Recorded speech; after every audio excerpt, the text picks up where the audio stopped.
hipóteses aí para uma lei, já que o pessoal levanta mais. Tem diversas, tem as malucas aí, tem um tal de Jeff Wise. Que foi abduzir o avião. Ele vai por essa onda aí. Mas não, de abdução ele não fala, mas ele fala que o avião, ao invés de. O avião enganou, assim, ele não desviou para o sul. Ele foi, na verdade, para o norte, para uma base russa. Por quê? Eita, lá. Assim, ele fala umas doidas, ele fala de sinal de GPS, aí cria aquelas, né, conspirações que para você provar, aí você precisa despender de um tempo para falar, pô, você tá falando um monte de besteira, bicho. Porque o satélite, o ping, através do Doppler, se sabe que ele foi pro sul, ele não foi pro norte de jeito nenhum. E você tá falando em cima de uma imagem de Google Maps, sabe? Não dá, né? Aí não dá, né? Mas ele tem essas teorias aí tem a teoria do sequestro, que não se sustenta porque nenhum grupo terrorista Assumiu. E aí, para que você vai, né, ir para uma ilha com a Gisele Bündchen e não falar para ninguém que você foi? Exatamente. Então, né, o terrorismo, infelizmente, vive disso. E tem a do suicídio do comandante, que é... Ele mergulhou com o avião no mar, é isso?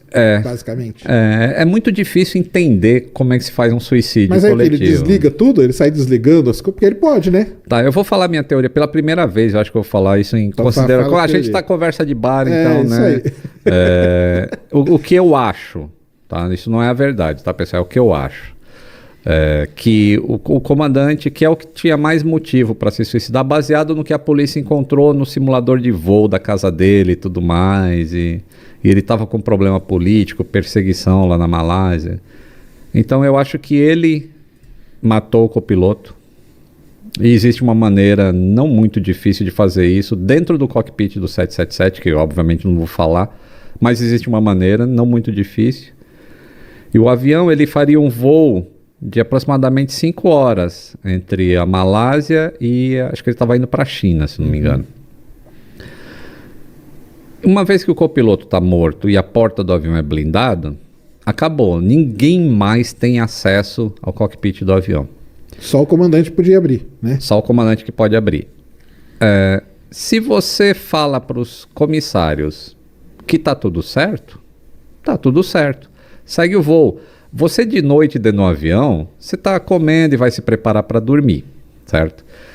As comissárias fazem o serviço de bordo que tem que fazer, enquanto isso o avião não está indo para a China, ele já começa a fazer a volta para ir para onde ele tem que ir, baseado no plano de voo que o cara fez no simulador dele. E por que ele não... Por que isso não chama atenção? Né? De tipo, ninguém vai no banheiro, ninguém vai nada. Em algum momento eu acho que a tripulação de cabine, que são os comissários, devem ter se sentido desconfortáveis, mas o comandante pode ter dado uma desculpa qualquer. Existe uma teoria que diz que ele pode ter despressurizado o avião. E aí todo mundo morreria por hipóxia. Inclusive ele, mas o oxigênio dos tripulantes demora mais do que o dos passageiros. O passageiro é 15 minutos. O do tripulante daria para respirar por mais de 2 horas em condição de falta de oxigênio. Eu acho que ele não precisou fazer isso. Como ele sabia como desligar o transponder e toda a parte de comunicação externa do avião, ele também sabia como desligar o sistema de entretenimento dos passageiros, que mostra o mapa para onde o avião está indo. Aquele mapinha que você fica acompanhando, ele pode ir ali e isso, ele desliga só aquilo. Entendi. Entendeu? O sistema de filme continua funcionando. Tranquilo, só o mapinha que não. Porque a partir do momento que ele tenta fazer alguma coisa, a vida dele começaria a ser infernal. Assim, os passageiros, para onde a gente está indo? Por que né, caiu máscara? As comissárias, caiu uma... Ia ser bem complicado. Ao passo que se ele faz um voo normal, estamos indo para a China, ninguém sabe para onde está indo, entendeu? E aí ele faz uma grande sacada que eu acho, assim, eu não sei que ponto de maldade do ser humano consegue isso, mas quando ele desliga o radar, o que acontece é que o avião para de dar informação para o controle de tráfego aéreo, de velocidade, de altitude e tudo mais. E isso é o radar secundário. Só que o radar primário continua emitindo onda e retorna um ponto. E aí, em algum momento no radar, tinha esse ponto aparecendo sem nenhuma informação. Então, o que você faz quando algum alvo entra no teu espaço aéreo e não diz o que é? É um objeto voador não identificado, despacha a força aérea para ver. Né? Isso aí. O cara, quando ele faz a curva em cima lá do mar do Vietnã e vai sobrevoar a Malásia de novo, entre a Malásia e o Vietnã, ele vai bem na fronteira entre os dois países.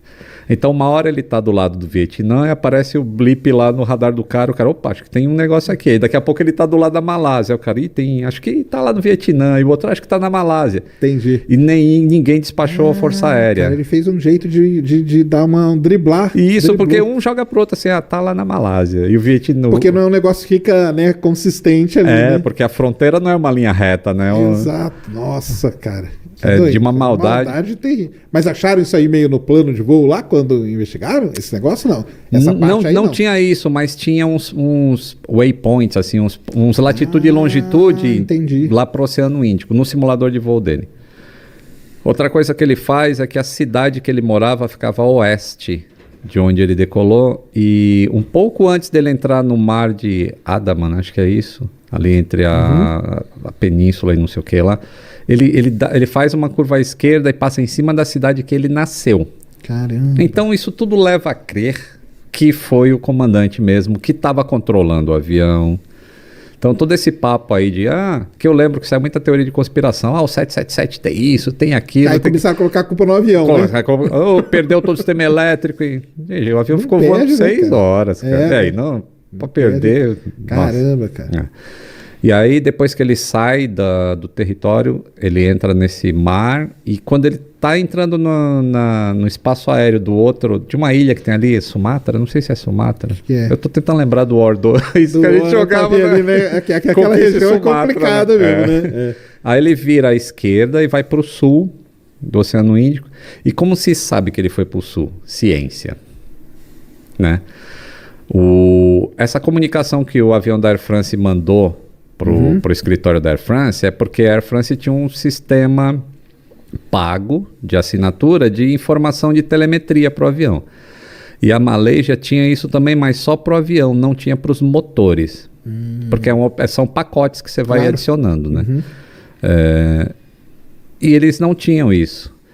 Mas o avião e o satélite não sabe quem comprou, quem não comprou. Então existe um ping assim de conexão entre o satélite e os motores, assim, tipo, você tá aí, tô aqui. Só isso. E existia essa comunicação de ping e a determinados intervalos de tempo. E através do satélite estacionário, ele sabia, o satélite está aqui, ele está mandando uma onda. Através de Doppler, a gente consegue medir a frequência. Claro, se aumentou, se diminuiu e tal. E a gente sabe se ele está indo para lá ou para cá. Se ele está se afastando ou se aproximando. Se aproximando. Isso. E aí chegaram à conclusão que ele tinha ido para o sul. Caramba. E aí tem vários cálculos. Tem um cara no Twitter, é o Mike Chillett, acho. Esse cara é um matemático do caramba e ele está envolvido com Malaysia. Eu acho que eu vou fazer um vídeo com esse cara. Eles estão ainda, tá ainda na... Tá, ele vai plotando no Google Maps e ele vai pegando a posição de satélite, posição não sei o que, posição de ping e vai plotando os dados e fala, Malaysia caiu nessa área aqui. Baseado em informação de avião e tudo mais. Muito, muito interessante. Eles têm meio que um local ali. Ele tem.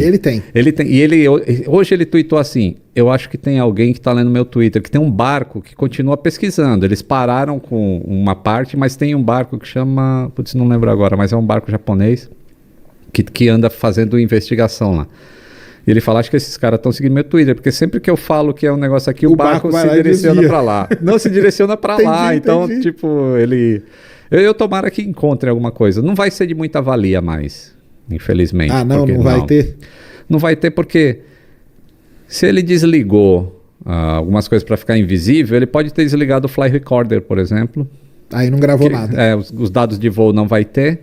E os dados de voz, mesmo que tenha ficado funcionando, ele é sobrescrito a cada 2 horas. Então teria as últimas 2 horas de voo se ele falou alguma coisa, beleza. Se ele não falou, não vai ter nada. Mas aí fica, porque aí não... Isso aí enquadra em quê? Não enquadra em acidente. Enquadra ou não? Como que vocês enquadram isso dentro da... Porque é complicado, né? É complicado esse. Ele se enquadra em acidente, eu não sei exatamente a classificação que entraria. Ele se enquadra em acidente porque, de qualquer maneira, existe uma falha em algum lugar. Porque acidentes não acontecem por acaso. Até o cara, aquele alemão que jogou um avião na montanha também, o Leibniz, que era do Germanwings, foi um suicídio também. O cara em depressão, mas pô, foi um suicídio, mas foi um acidente. Como é que a gente previne que aquilo não aconteça mais? Então mudaram algumas coisas. Preparar os pilotos melhor e tal, coisa. Mudar a ética médica para a aviação, para que se detecte e avise imediatamente a empresa, e que naquela época não era permitido fazer isso. Então, até quando é coisa inerente ao ser humano, tem que se estudar para evitar que ocorra novamente. É o fator tripa que eu falo, cara, que é a pior coisa que tem em tudo, entendeu? Fator tripa. É, fator tripa, cara. Tipo, pra ir pra Marte, tá tudo certo a tecnologia. Mas como que você vai enfiar 2, 3 seres humanos dentro de uma nave? Convivendo por 2 anos? 7 mil, sei lá quanto pra chegar lá? Então, é o fator tripa, que a tecnologia nós já resolvemos, entendeu? Agora o ser humano é que é complicado demais, né, cara? Complicado, mas e aí, nesse caso aí, o que poderia aprender é mais nessa parte do ser humano mesmo. O avião, enfim, coitado, o avião é vítima também, né? Vamos dizer assim, né? Já se encontraram pedaços dele, inclusive. Encontraram já? Olha só. Eles... A onda, né? Com as correntes. As correntes vai cair. Uma hora aparece. Levaram lá para a costa de Madagascar e eles encontraram algumas coisas. Nossa. Do avião. Entendi. Ou seja, ele foi para o sul, conforme a ciência disse. E você vê um negócio tão complexo como esse, a ciência dá respostas, e me dói muito ver um vagabundo não acreditando em vacina. Que é um negócio de anos e anos. Séculos, né? Não, isso aí é terrível mesmo. Terrível. Tem que acreditar. A ciência está aí para isso, né, cara? Para ajudar só. Não, mas é muito interessante esse negócio. E o negócio. Você é meio especialista no negócio de acidente, né? Você participa das. Eu estudo bastante. Porque. Mas já participou dos comitês e tal? De investigação, não. O Marcos Pontes participou, né? Eu fui convidado já pelo CENIPA. Foi? Legal. Mas tem que fazer um curso antes. E infelizmente a minha vida é extremamente compartimentada assim de tempo, nós vamos falar daqui a pouco, nós vamos entrar nisso aí. Mas eu acho interessante, porque eu dou curso, eu sou instrutor de fatores humanos. Em manutenção. Fator tripa aí, ó. Na então, manutenção. Na manutenção de aviões. Entendi. Então eu preciso entender assim, a gente primeiro tem que aceitar que o ser humano erra. Esse é um ponto. Se ele erra, como é que a gente previne que o erro dele não cause um acidente? Então eu gosto muito desse estudo, entendeu?